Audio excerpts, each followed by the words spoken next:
firent la découverte des mathématiques, inventèrent l'écriture, l'art, la médecine, l'architecture et tant d'autres sciences qui ont tracé les prémices du futur.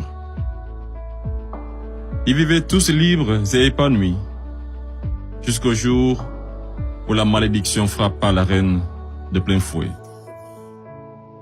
L'ange de la mort venait de guider une vieille dame venue des contrées lointaines, dévastée par la sécheresse, qui fut pendant très longtemps à la recherche d'une île autrefois appelée Eldorado.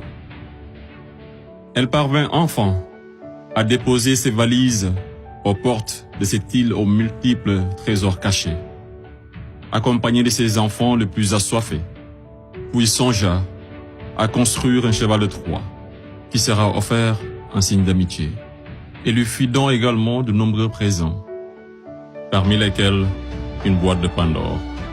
Le malheur s'empara alors de ce gigantesque royaume, entraînant la chute de sa reine, la mort de certains, et l'exil d'autres des plus valeureux. Ce fut l'effondrement d'une civilisation qui aura duré des décennies, une histoire plagiée et falsifiée. Fin de l'histoire.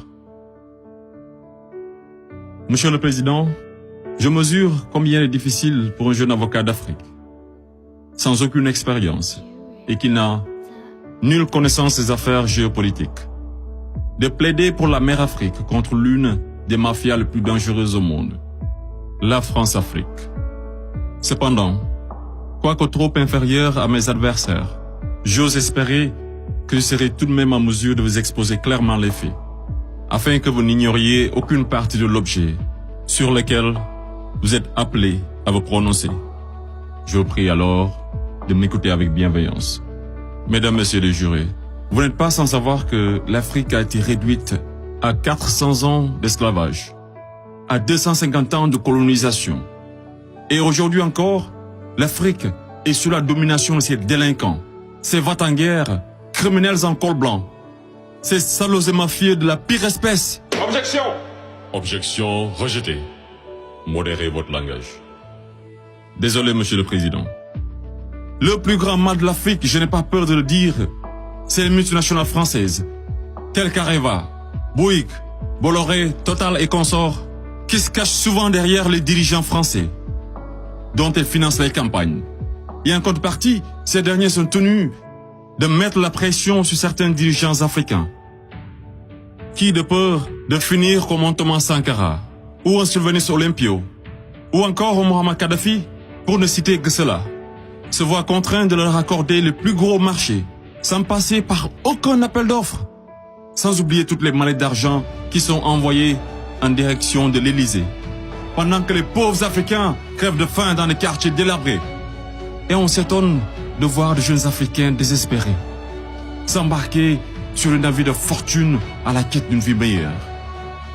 Et je vous assure qu'ils sont nombreux parmi ces jeunes à avoir tenté toutes les voies et moyens légaux, mais en vain. Pendant ce temps, la France et l'Union européenne se font des fortunes derrière leur business le plus lucratif, les demandes de visa Schengen, qui sont pour la plupart rejetées sans aucun motif valable. Monsieur le Président, avant que je n'oublie, permettez-moi de poser une question à la France-Afrique. Parmi tous les leaders africains morts assassinés, pouvez-vous nous citer ne serait-ce qu'un qui fut réputé un grand ami de la France? J'imagine qu'il n'y en a pas eu. Mesdames, Messieurs les jurés, je vous laisse juger. Monsieur le Président, j'accuse la France, la France-Afrique, de crimes contre l'humanité, de crimes d'agression, de crimes économiques et d'avoir été derrière des crimes de génocide. La plupart des dirigeants français sous la Ve République me rappellent des propos d'un homme sage qui disait, je cite, « Les postes éminents rendent les grands hommes encore plus grands et les petits hommes encore plus petits. » Fin de citation.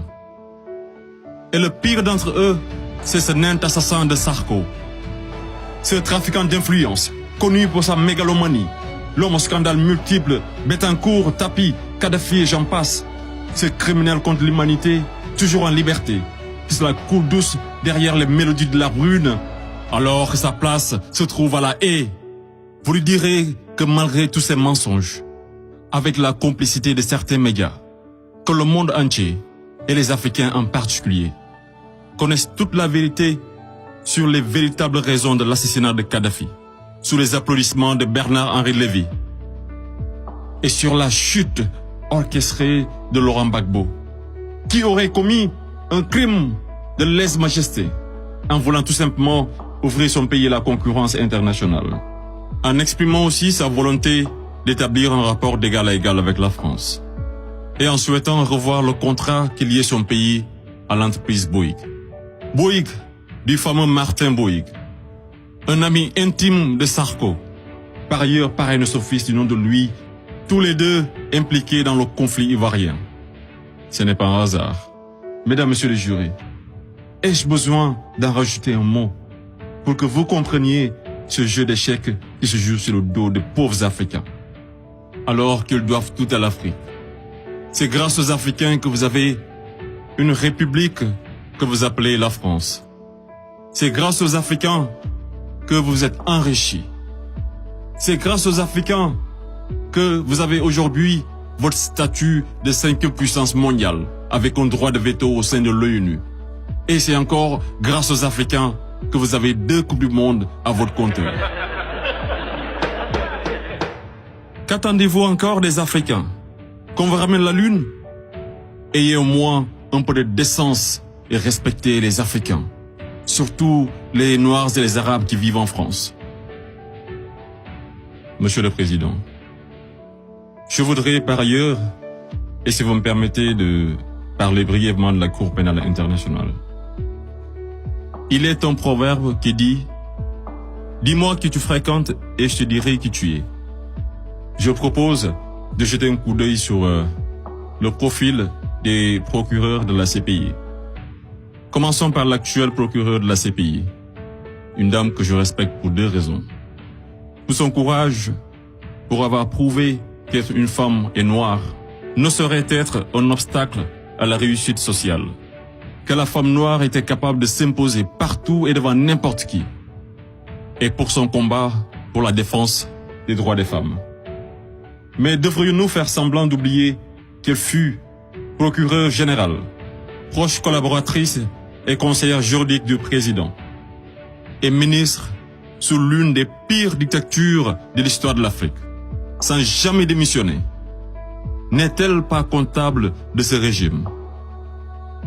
Le premier procureur de la CPI, l'Argentin Luis Moreno Ocampo, une haute personnalité dont le nom est impliqué dans les affaires de viol, de corruption, d'abus de pouvoir. Un procureur de la CPI qui détient avec son épouse des entreprises offshore dans les paradis fiscaux des îles Vierges, de Panama et de Belize. Et c'est le même type qui aujourd'hui offre ses services aux personnalités poursuivies par la CPI afin de les aider à échapper au séjour à la haie, moyennant de grosses sommes d'argent. Et tenez-vous qu'ils sont 123 pays à avoir ratifié le traité de Rome. Et sur 10 enquêtes ouvertes, 9 sont africaines. Je me pose la question à savoir, sommes-nous dans une cour pénale internationale ou africaine? Voilà une cour qui représente pour les Occidentaux un instrument d'oppression et de domination des Africains et de leurs dirigeants. C'est pourquoi l'Afrique a besoin d'une cour pénale africaine, par les Africains, rien que pour les Africains et financée par les Africains.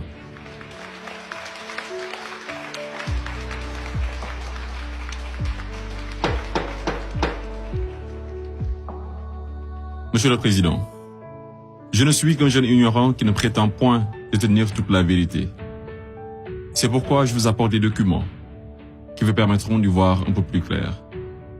À l'exemple de cette copie d'une conférence de François-Xavier Verschave intitulée « De la France-Afrique à la Mafia-Afrique ».